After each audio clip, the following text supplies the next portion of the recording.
Hi everybody, this is Crystal. So today I'm going to show you how to crochet the easiest crochet blanket in the entire world.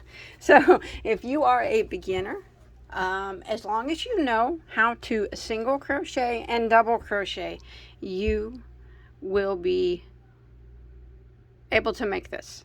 No problem, because that's all it is single and double crochet, and it works up very quickly.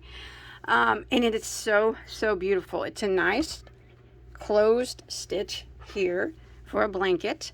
I have a pullover as well that I made out of this stitch. Now I will put a link to that below in the description box in case you're interested in making the pullover. But for right now, if you just want to try your hands at this beautiful blanket, let's do it. So mine measures approximately 46 inches wide and about 60 inches tall. You can adjust that if you'd like. Just one second here. Right, so I'll go ahead and show you the yarn and stuff that I used. And as always, please don't forget to subscribe to my channel and turn on that notification bell so you don't miss out any of my videos, and give this video a like if you enjoy. All right, so for this project, I used Caron Chunky Cakes. Look at that beautiful stuff. I love the rainbow. So pretty. Now, this is a super bulky number 6. The color is called Rainbow Jellies, and this is a 100% acrylic yarn. Now you do not have to use this yarn, and you don't even have to use a bulky 6 yarn. I will give you the multiple and tell you how to adjust it to any size blanket that you like, depending on what size yarn that you're using. But this is what I use. There's 297 yards per cake, and I use 6 cakes to get it the size that my blanket is. Okay, and my blanket was not color controlled, in case anybody is wondering that. And then I'm going to be using a size N, which is a 9mm. Sometimes N's are 10 millimeters, and that would be fine too. Now if you want to use a smaller weight yarn, say you want to use a 5 weight, I would use a K, which is a 6.5mm. And if you want to use a 4 weight, my recommendation would be a J, which is a 6mm. And if you want to use a 3 weight, my recommendation would be an H, which is a 5mm crochet hook. Okay, so why don't we go ahead and get started. So it's such a pretty blanket. Remember, don't forget about that pullover that I have as well, made in this stitch, that you can check out if you're interested in something a little bit more challenging. I have all kinds of sizes available for that. Okay, so you want to start out with a slip knot on your hook. Now this stitch is done in a multiple of 2, which means you can use any chain amount that you want. We're starting with the width of the blanket, and then as we do our rows, that will be the height. So if you're using a smaller weight or you want it bigger than mine, you can chain as many chains as you want, as long as it's an even number, a multiple of 2. For my size, I chained 100 stitches. I'm going to show you on a smaller scale though. All right, if you're following along with me, once you get your chain of 100 done, we'll go ahead and we'll start row 1. So we're going to do a single crochet in the second stitch from our hook. So we don't count the one that's on our hook. So 1, 2, single crochet into that second stitch. And then we're going to go and we're going to work 1 single crochet through every stitch of the chain until we get to the end of the row.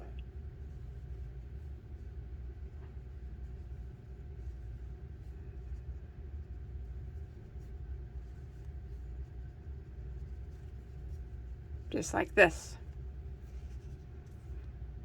All right, once you make it to the end of row 1, following along with me, you should have a total of 99 stitches.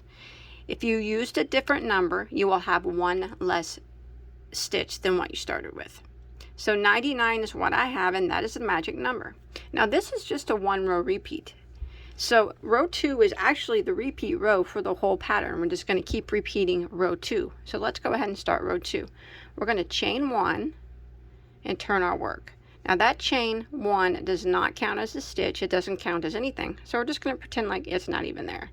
We're going to go right here into the very first stitch, right here. And we're going to go into it and we're going to work a single crochet and a double crochet in the same stitch. Just like that. Then we're going to skip 1 stitch. So we skip 1, and the next one we're going to do the same thing. We're going to go into it and work a single crochet into the very same stitch, a double crochet.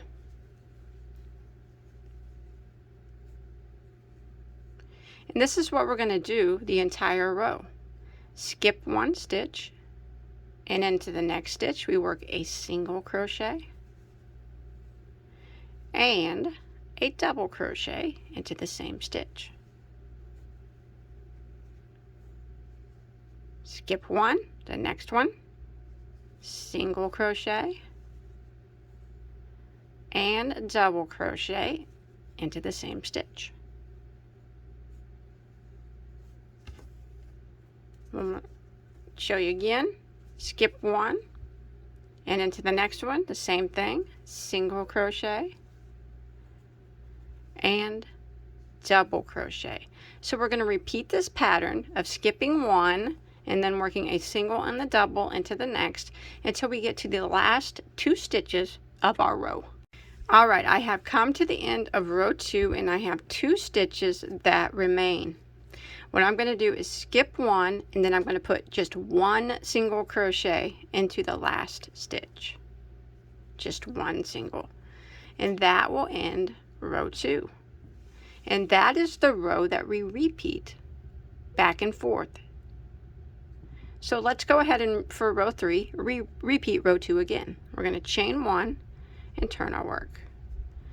So right here into the very first stitch we're going to do a single crochet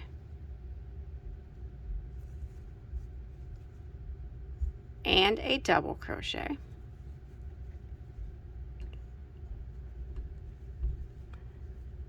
Then we're going to skip 1 stitch, and in the next stitch, single crochet and double crochet.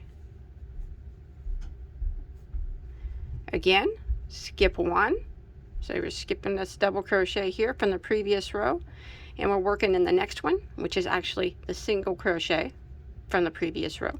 So skip 1 right here, single crochet into it and double crochet. Skip 1 and in the next single and double. And this is the pattern we're going to repeat, the same thing we did on row 2. Skip 1 and in the next single and double into the same stitch until we get to the last 2 stitches of our row. Alright, I'm coming to the end of row 3, which is just a repeat of row 2, and I have 2 stitches left. You can see them right there. So we skip 1 and put a just 1 single crochet into the last, and that'll end row 3. So that's it. It's just back and forth repeat rows of row 2. You repeat it back and forth, back and forth, back and forth until you get it as long as you'd like it to be. Now remember, I did mine to about 60 inches, but depending on what you're doing, you can do yours as long as you want. But this is what it starts to look like. It's so beautiful, and it would be beautiful in any color of yarn that you chose. The great thing about this stitch too is it looks the same, sorry about that tail, on both sides. So it's no matter what side you're using, the stitch is the exact same. So that's an awesome thing about it. So I hope that you enjoyed this easy to follow along tutorial. Please don't forget to check out all my other tutorials. I have hundreds of tutorials. I have anything that you could ever want to make and multiples of them. I have tutorials for beginners and for advanced. You just have to look through my hundreds of tutorials. I have them all neatly put into playlists on my channel. Remember, once again, please don't forget to subscribe. and hit that like button if you enjoyed. And if you make this, I'd really love to see a picture of it, see what type of yarn you used and everything like that, because it's such a beautiful stitch, so easy, so quick, and I just like to see it in all different kinds of yarn. You can follow me on Instagram and show me a picture there. And also, if you don't forget to check out the pullover that I made with this stitch as well. Link for that in the description box. That's it. So until next time, I'll see you guys later. Stay safe, okay? Bye, guys.